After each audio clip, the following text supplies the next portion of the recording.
අපි අද කතා කරන්න යන මේ කතාව අවුරුදු දහස් ගාණක් පරණයි. ඒත් මේකේ තියෙන හරය අද අපේ ජීවිතවලටත් පුදුම විදිහට කතා කරනවා. හැමදේම නැති වෙලා සම්පූර්ණයෙන්ම හිස් වුණාම බලාපොරොත්තුවක් හොයාගන්නේ කොහොමද කියන එක ගැනයි මේ කතාවෙන් කියවෙන්නේ. මේ වචන ටිකෙන් නායොමි කියන කාන්තාවගේ හිතේ තිබුණු වේදනාව කෙලින්ම දැනෙනවා. මම පිරීලා ඉඳලා ගියා. ඒත් දෙවියන් වහන්සේ මාව ආයෙත් ගෙනාවේ හිස්සතෙන්. අපේ කතාව පටන් ගන්නෙම මේ ගැඹුරු දරාගන්න බැරි හිස්කමෙන්. හරි. ඉතින් කොහොමද මේ හිස්කම ඇති වුනේ? නායොමි ඇගේ සැමියා සහ පුතුන් දෙන්න එක්ක වෙනත් රටකට ගියා. ඒත් එහෙදි හිතා ගන්නවත් බැරි ඛේදවාචකයක් වුණා.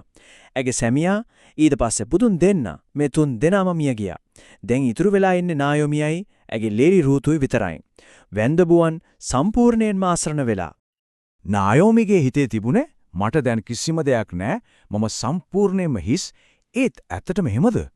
ඒ තනි වෙලාද හිටියේ? නෑ. ඒ දුක මැද්දේ ඇයට ඒ වෙලාවේ නොපෙනුනත් ඒ ළඟ හරිම වටිනා දෙයක් තිබුණා. ඒ තමයි ඇගේ ලේලි රූත්ගේ නොසැලෙන ආදරය සහ පක්ෂපාතීකම. ඉතින් මේ වැන්දමුවන් දැන්න නායොමිගේ උපන්ගම වන බෙත්ලෙහෙමට ආපහු යන්න තීරණය කරනවා.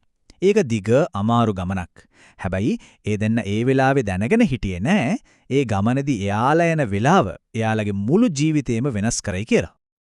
බෙත්ලෙහෙම්මට ළඟා වෙන්නේ බාර්ලි අස්වැන්න කපන කාලයේ ආරම්භයේදීමයි. ඒ කාලේ මේක තමයි අවුරුද්දේ වැදගත්ම කාලයක්. මොකද ඒ කාලේ නීතියට අනුව අස්වැන්න කපන අය අතින් බිම වැටෙන කරල් අහුලගන්න දුප්පතුන්ට සහ වැන්දඹුවන්ට අවසර තිබුණා. ගොඩක් වෙලාවට ඒක තමයි එයාලට ජීවත් වෙන්න තිබුණු එකම විදිය. එයාලා ආපු වෙලාව කොච්චර පරිපූර්ණද කියලා බලන්න. මාසෙකට කලින් ආවනම් කිසිම අස්වැන්නක් නැහැ. මාසෙකට පස්සේ ආවනම් අස්වැන්න කපලා ඉවරයි. හැබැයි එයාලා ආවේ හරියටම අස්වැන්න පටන් ගන්නම මොහොතේ. ජීවත් වෙන්න අවස්ථාවක් ලැබෙනම මොහොතේ. මේක නිකම්ම වාසනාවට වඩා ගැඹුරු දෙයක් වගේ පේනව නේද?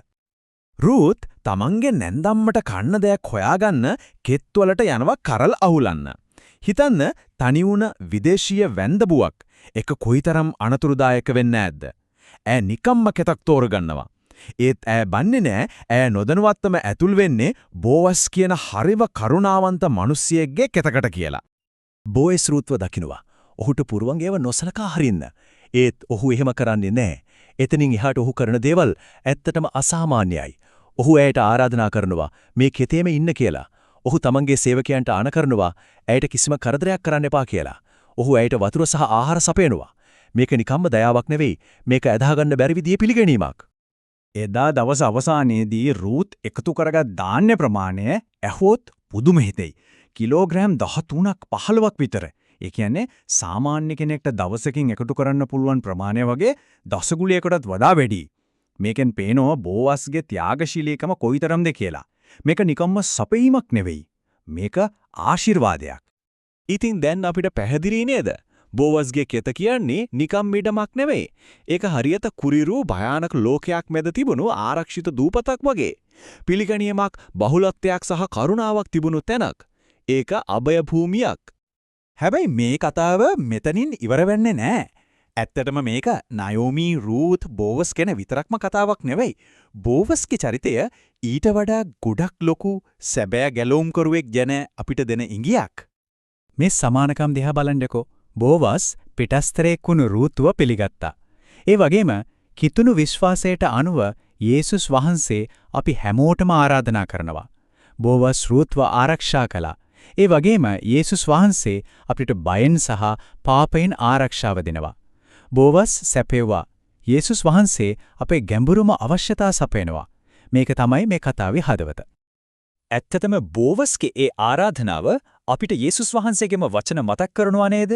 වෙහෙසෙන බර උසුලන සියල්ලෙනි මා වෙතට එන්න මම ඔබට විවේකයේ දෙන්නෙමි. වෙහෙසටපත් වුණු අයට රැකවරණය දෙන එක සුභාරංචියේ හරයයි. ඒ වගේම තමයි සැපයීමත් බෝවස් දුන්නේ ශරීරයට අවශ්‍ය දාන්‍ය. ඒත් යේසුස් වහන්සේ දෙන පොරොන්දුව ඊට වඩා කොච්චර ගැඹුරුද? ජීවිනේ රොටිය මම වෙමි. මාවට එන කිසිකොට කිසිදා බඩගිනි නොවන්නේ. මේක ආත්මික පෝෂණයක් ගන්න පොරොන්දුව. ඉතින් මේ මුළු කතාවෙන්ම අපිට දෙන ලොකුම පණිවිඩය තමයි මේ හරියට බෝවස් රූත දුප්පත්කමෙන් අසරණකමෙන් බේරගත්තා වගේම සුභාරංචි අපිට කියන්නේ යේසුස් වහන්සේ අපිව ආත්මික හිස්කමෙන් සහ මරණයෙන් ගලව ගන්නවා කියන එකයි. බෝවස් කියන්නේ ඒ සැබෑ ගැලවුම්කරුගේ සෙවණැල්ලක් විතරයි. හොඳයි. දැන් මේ අවුරුදු දහස් ගාණක් පරණ කතාව අද අපේ ජීවිතවලට සම්බන්ධ වෙන්නේ කොහොමද? ඇත්තටම අපි හැමෝමත් හොයන්නේ මොකක් හරි සුරක්ෂිත කෙතක්. නේද? රැකවරණය, පිළිගැනීම සහ බලාපොරොත්තුව තියෙන තැනක්. ඒත් මේ කතාව අපිට පෙන්ලා දෙනවා ඇත්තම සුරක්ෂිත කෙත කියන්නේ භූමියක් තැනක් නෙවෙයි කියලා. ඒක ඒ ආරක්ෂාව සපයන කෙනා සමග, ඒ කියන්නේ යේසුස් වහන්සේ සමග තියෙන සම්බන්ධතාවයක්. ඒ සම්බන්ධතාවයේ ඇතුලේ අපිටත් ලැබෙනවා රුත්‍ර ලැබෙන ඒ දේවල්ම. අපේ පසුබිම මොකක් වුණත් අපිව පිළිගැනීමක්, ජීවිතයේ ගැඹුරුම බය වලින් ආරක්ෂාවක්, අපේ ආත්මය බඩගින්නට පෝෂණයක් සහ අපිව ගලවලා ආයෙත් ගොඩනගන ආදරයක්. ඉතින් මේ කතාව අවසානයේදී අපි අපේම අහගන්න ඕන ප්‍රශ්නයක් ඉතුරු වෙනවා. මගේ ජීවිතයේ සුරක්ෂිත කෙත කොහෙද තියෙන්නේ? මම මගේ ආරක්ෂාව, මගේ බලාපොරොත්තු, මගේ සැබෑ සැනසීම හොයන්නේ කොතනින්ද?